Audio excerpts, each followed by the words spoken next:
Right now, your heart is beating. It just did it again while you watch that. You didn't decide to. You've never once had to think about it. Around 100,000 times a day, every day of your life, this fist-sized muscle in your chest squeezes on schedule and asks you for absolutely nothing in return. It is the single most reliable thing you own. Now imagine, it stops. Not slows down, not skips. Stops. One beat, then nothing. The monitor beside you flattens into a single, flat, screaming line. Your blood stops moving. Oxygen stops arriving. And in a hospital somewhere, a doctor looks up at a clock and says a time out loud, because by every legal and medical definition on Earth, in this exact moment, you are dead. And then, 4 minutes later, you come back. You open your eyes. You're breathing. You're you. And here's the question almost nobody thinks to ask, the one this entire video is about. Where were you for those 4 minutes? Was anybody home? Because the answer science is starting to uncover is so much stranger, so much more beautiful, and honestly so much more human than anything you're expecting. Let's go. Start with the fact that quietly breaks your whole idea of death. We picture death as a switch. Alive, then one clean instant, then dead. Off, gone. It's how every movie has ever shown it. It's simple, it's tidy. It's also wrong. Death is not a moment, it's a process, and it is far slower than you'd ever guess. When your heart stops, your body doesn't crash all at once like a computer losing power. It shuts down in stages, system by system, over minutes, sometimes hours. This is the entire reason CPR even works. Think about what CPR actually is. Someone's heart has stopped, they are clinically dead, and a stranger presses on their chest hard enough to manually squeeze blood through a body whose owner has technically already checked out. And sometimes, 10, 12, 15 minutes after that heart went silent, it catches. It starts again. The person sits up. They come back.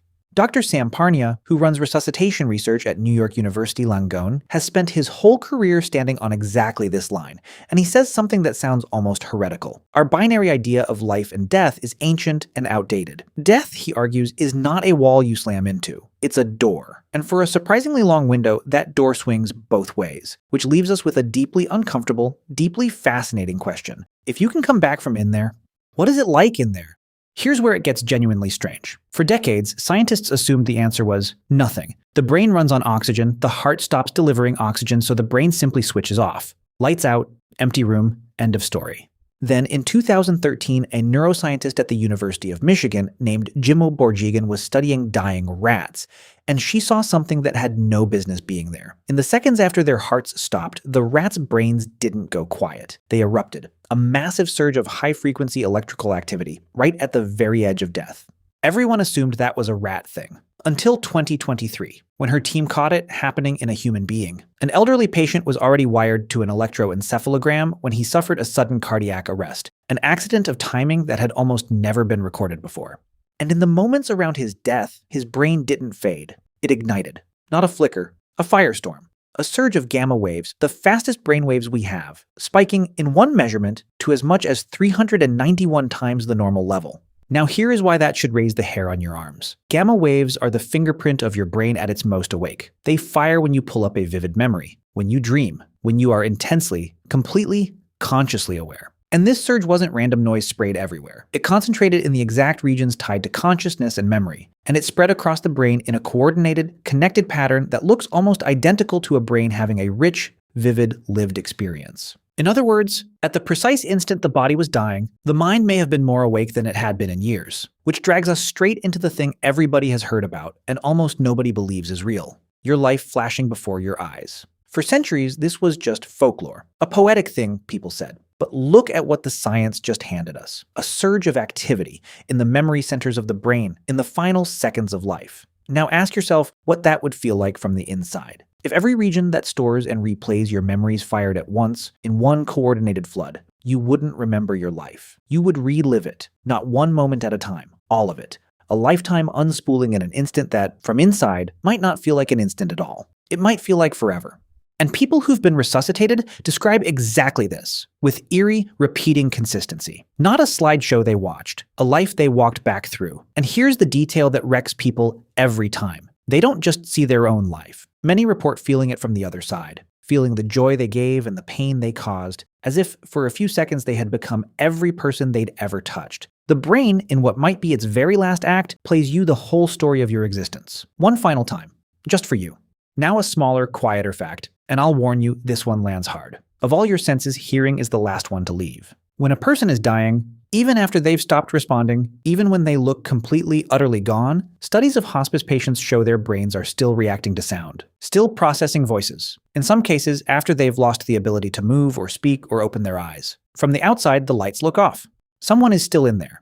This is why hospice nurses tell families the same thing, over and over. Keep talking to them. Don't stop. They can hear you. The last thread tying a dying person to this world isn't sight. It isn't touch. It's the sound of the people they love, still saying their name. So if you were ever in a room and you weren't sure it mattered that you said goodbye out loud, it mattered. It was very likely the last thing they ever knew. Let that quietly rewrite every deathbed you've ever heard about. Okay, deep breath. Because now we reach the part that has fascinated and divided humanity for as long as we've been able to die and come back to talk about it. The near-death experience. Somewhere between 10 and 20% of people who survive cardiac arrest report one. And a poll released just this year found that as many as 1 in 5 American adults believe they've had one at some point in their lives. That is not a fringe. That is a huge, silent slice of the people around you, walking through the grocery store carrying a memory of something they cannot explain. And the wild part is how similar the accounts are. Across cultures, across continents, across strangers who never met. The feeling of floating up and looking down at your own body from the ceiling, a tunnel, a light. A peace so vast, so total, that many survivors come back almost angry at being pulled out of it. Faces of people who are already gone. Waiting. So, is it real? Are these people glimpsing something beyond, or is it the dying brain putting on the most spectacular show it has ever produced? Here's the honest answer. Scientists are genuinely, seriously split. One leading researcher, Charlotte Marshall in Belgium, made some of the first brain recordings of people during these states, and she proposes something haunting. That the near-death experience may be an ancient survival reflex, a distant descendant of the trick some animals use when they freeze and play dead to survive a predator. A biological escape hatch that lets the mind detach from unbearable terror and slip somewhere calm, which, if she's right, means evolution built into you an emergency exit that feels like heaven. But here's the thing that I think matters more than whether the light is real. Here's the part nobody can argue with because we can measure it. The people who come back are not the same people who left. This is the single most consistent finding in the entire field, and it is almost stranger than the experience itself. People who go through this are transformed by it, often permanently, sometimes within seconds. They come back, and their entire hierarchy of what matters has been torn down and rebuilt. The promotion stops mattering. The decade-long grudge just dissolves. The things they spent their life chasing suddenly look tiny. And above all, one thing shifts in nearly every single one of them. They stop being afraid of death. Sit with how enormous that is. The most universal fear a human being carries. The shadow standing behind every other fear you have. And these people walked right up to it, stepped over the line, came back, and set it down. Not because someone won an argument with them, because they went there. Many describe it as the exact moment they finally started living, precisely because they'd stopped bracing for the end. Researchers have watched people transformed in seconds. Years of quiet terror about mortality, simply gone. They didn't come back with proof of anything. What they came back with was peace, and they'll spend the rest of their lives trying to describe a place they're not even certain was real, to people who weren't there. So, back to you. Back to that heartbeat in your chest, the one that's still going right now, faithfully, while you've spent these minutes thinking about the day it won't. Because it won't one day. That's the single appointment every person watching this is going to keep. And for most of your life, that fact just sits in the back of your mind like a threat. But maybe the strangest gift buried in all of this is that the people who have been the very closest to that line come back the least afraid of it. The ones who by every logic should be the most terrified are the ones who found the most peace. We burn so much of ourselves running from the ending that we forget to notice the nearly impossible thing happening the entire time. That a knot of muscle in your chest has beaten 100,000 times today, unasked, unpaid, just to keep the wildly unlikely event of you going for one more day. It's still going. Right now? Feel it? That's not a countdown. That's a gift. And you are being handed another one every single second.